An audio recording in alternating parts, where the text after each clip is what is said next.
Name the Beast by Samuel Sykes. Read for you by Claudia Black. When the fires of the camp had died and the crows settled in the boughs of the forest, she could hear everything her husband said. "And the child?" Rakuda had asked her. He spoke in the moment the water struck the flame. His words were in the steam, as airy, as empty.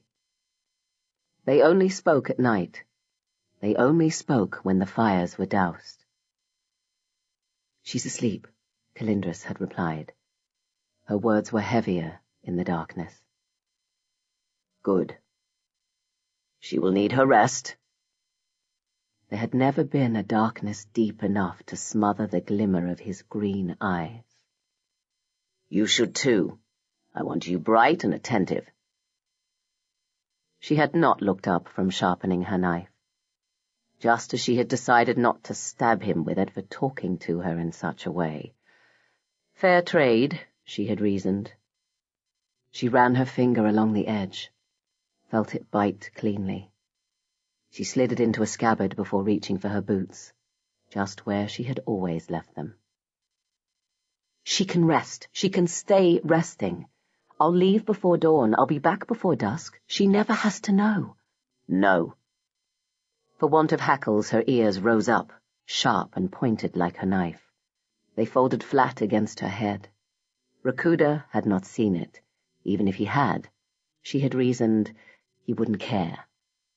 He was like that. "I asked no question," she had replied. "What am I to tell her then?" Rakuda had asked. "Whatever you wish. I left without her. The beast was too close. The tribe was in danger.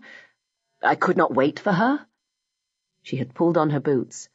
"I don't need your words. You can give them to her."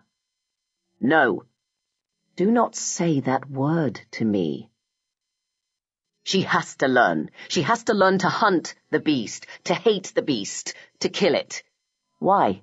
"Because we are Shikts. Our tribe came to this world from the dark forest, before humans, before Tulwas, before any monkey learned to walk on two legs. We were here. And we will be here long after them, because to protect this land, they all must die." His speeches no longer inflamed her. She felt only chill in his words now. Between the sunlight seeping through the branches overhead, she could hear the forest. A deer's hoof scratching at the moss of a fallen log, a tree branch shaking as a bird took off into the sky, a line of ants so thick as to forget they were ever individuals marching across a dead root. Sounds of life. Too far. Her ears rose. Calindris listened closer. A moth, trying hard to remain motionless as a badger snuffed around the fallen branch it sat upon. A tree groaning as it waited for the rot creeping down its trunk to reach its roots. The crunch of dead leaves beneath a body as a boar, snout thick with disease and phlegm, settled down to die. Closer. She drew in a breath. Let it fill her.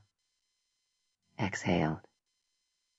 Air leaving dry mouths, drops of salt falling on hard earth, a whining, noisy plea without words. And she heard it.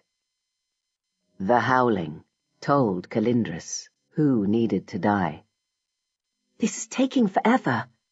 Her ears lowered, her brows furrowed, her frown deepened. The child. Talking. Again. "You already found the tracks," the child complained. 2 hours ago. We could have found the beast by now. Instead, I've spent half an hour waiting, half an hour searching for more tracks, half an hour shooting arrows through the gap between those branches over there, and half an hour wondering how best to shoot myself with my own bow so I can deny boredom the pleasure of killing me." The howling left her, swift and easy as it had come. The Shikts asked for nothing for their goddess Rifid. To invite her attention was to invite her ire. She had given them nothing but life, and the howling, and then left to the dark forest. They had spent generations honing it, the sense above all others, the voice of life and of death. And somehow the child's whining could send it away in an instant. "When do we get to the hunt?" It didn't matter. The howling had shown Calindris enough. "Why do we kill, child?" she asked absently. "You already asked me this." "I know." "Tell me again." The child kicked her feet a little. A few flecks of mud came off. Not the blood. "I guess." "I don't know," the child said. She said nothing. They stared together into the forest, their ears pricked up listening to the sounds. Birds kept singing. One more day they marked by noisy chatter. The wind kept blowing, same as it always had. Somewhere far away, one more deer loosed a long guttural bugle into the sky. "Did you kill the beast?" the child asked. She said nothing. "I was supposed to do it." "I didn't." The child looked at her.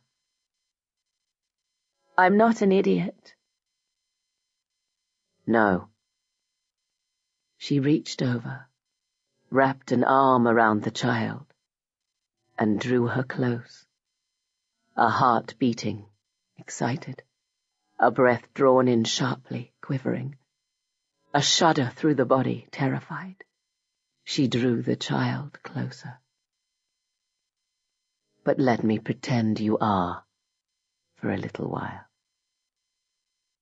No more noises, no more sounds, no more distant cries and close howling.